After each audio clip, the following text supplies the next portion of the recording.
Hello friends, एक बार फिर से स्वागत है आपका अपने यूट्यूब चैनल शिक्षा सेंटर में।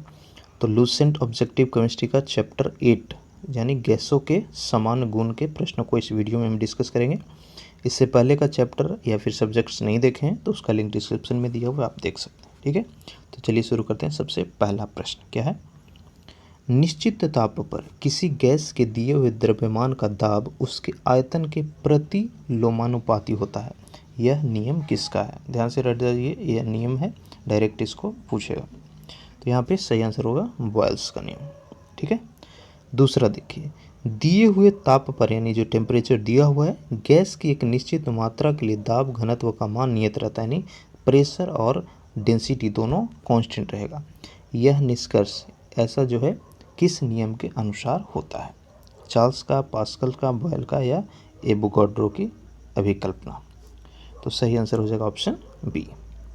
तीसरा देखिए, स्थिर ताप पर किसी गैस का आयतन कम करने पर उसका दबाव कैसा होता है? यानी टेम्परेचर कांस्टेंट है, किसी गैस का आयतन अगर हम कम कर देते हैं यानी जो एरिया है उसका हम कम करेंगे तो उसका दबाव क्या होगा? बढ़ेगा। प्रेस करिएगा तो क्या होगा? दबाव बढ़ेगा। तीसरा आंसर ऑप्शन बी हो जाएगा। ठीक है, तो साइंस को आप थोड़ा रियल लाइफ में कैसे यूज होता है वहाँ से आप ट्राई करेंगे तो इजी होगा आपको प्रश्न को सोल्व करना और समझना। चलिए अब देखेंगे चौथा क्वेश्चन। स्थिर दाब पर गैस का आयतन पर परम ताप के समानुपाती होता है। यह कौन सा नियम कहलाता है? यानी अगर प्रेशर से कांस्टेंट है तो उसका आयतन जो है और टेम्परेचर एक दूसरे के समानुपाती होते हैं, यानी टेम्परेचर बढ़ेगा तो आयतन परम ताप, हाँ आयतन भी बढ़ेगा, तो उस तरह से है। तो यहाँ पे आंसर हो जाएगा ऑप्शन ए, चार्ल्स का नियम। पांचवा देखिए, समान ताप और दाब पर गैसों के समान आयतनों में अणुओं की संख्या समान होती है। यह किस नियम के अनुसार है? तो प्रेशर का चैप्टर अगर आप ध्यान से पढ़ेंगे लूसेंट सब्जेक्टिव तो वहाँ से सारी चीज़ आपको मिलेंगे। उसके बाद आप सेट बनाइए, वीडियो को देखिए, याद होगा ईजी से और आप क्वेश्चंस को सही कर पाएंगे।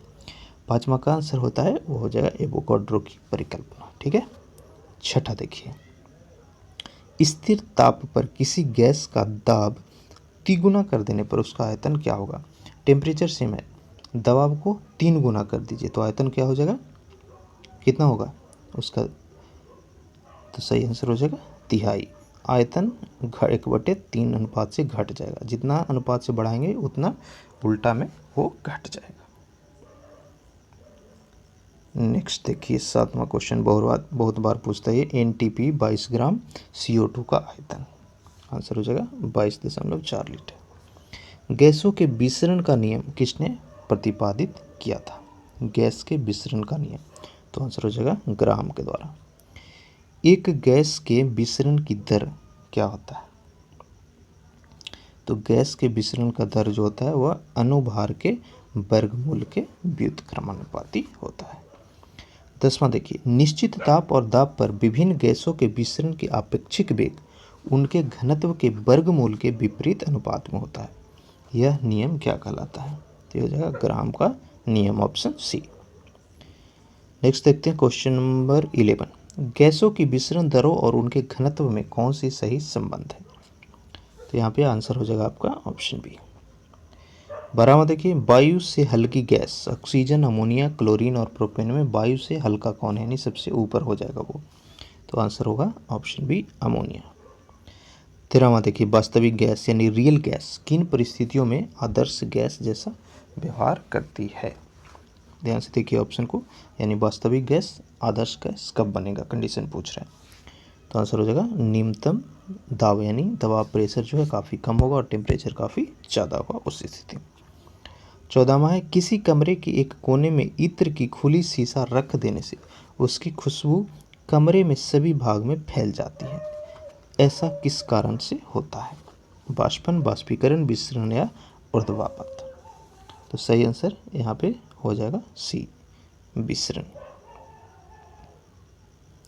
चलिए आगे बढ़ते हैं। क्वेश्चन नंबर 15वां, घनत्वों में अंतर रहते हुए भी गैसों के पृथ्वी के गुरुत्वाकर्षण बल के विरुद्ध परस्पर घुल मिल जाने की स्वाभाविक प्रक्रिया को क्या कहते हैं?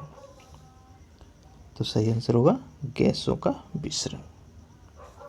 16वां है, एक गैस का वाष्प घनत्व 14 है, उसका अनुभार क्या होगा? 14 होगा, 21 होगा, 28 होगा या 42 होगा?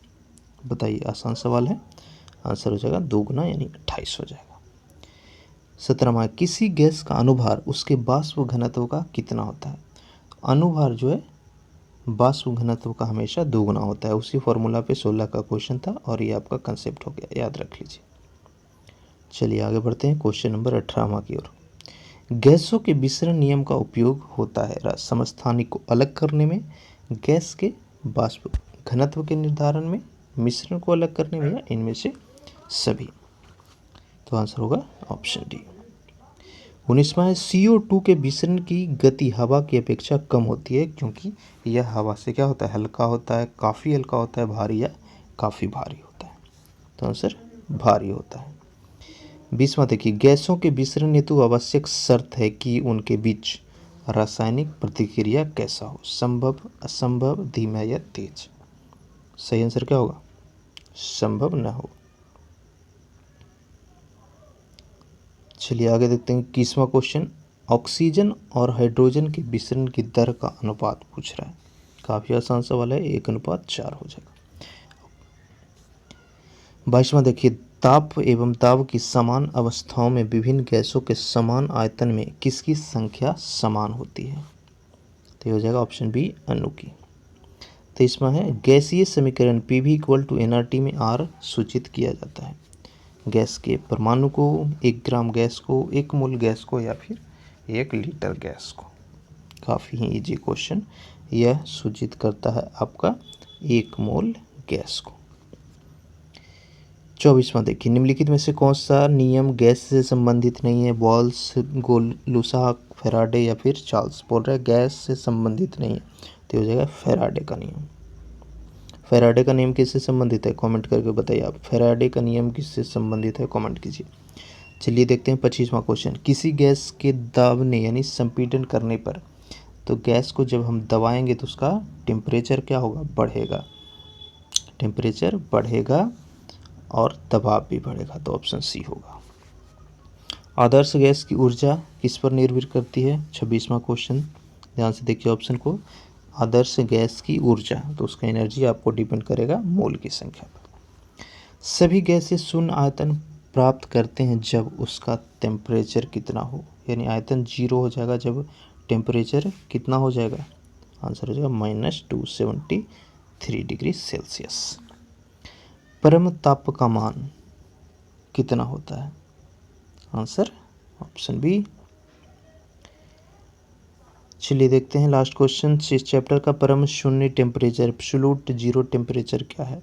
तो एब्सोल्यूट जीरो टेम्परेचर कहते हैं जब सैद्धांतिक रूप से न्यूनतम संभव तापमान हो जाता है। ठीक है, यहाँ पे इस चैप्टर को समाप्त करते हैं। वीडियो कैसा लगा ज़रूर हमें बताइएगा। बाकी की वीडियोस देखने के लिए हमारा लिंक जो है डिस्क्रिप्शन में दिया हुआ है, आपका लूसेंट के सभी सब्जेक्ट्स का, तो उसको ज़रूर देखिए, काफ़ी हेल्पफुल होगा आपके एग्ज़ाम में। Thank you.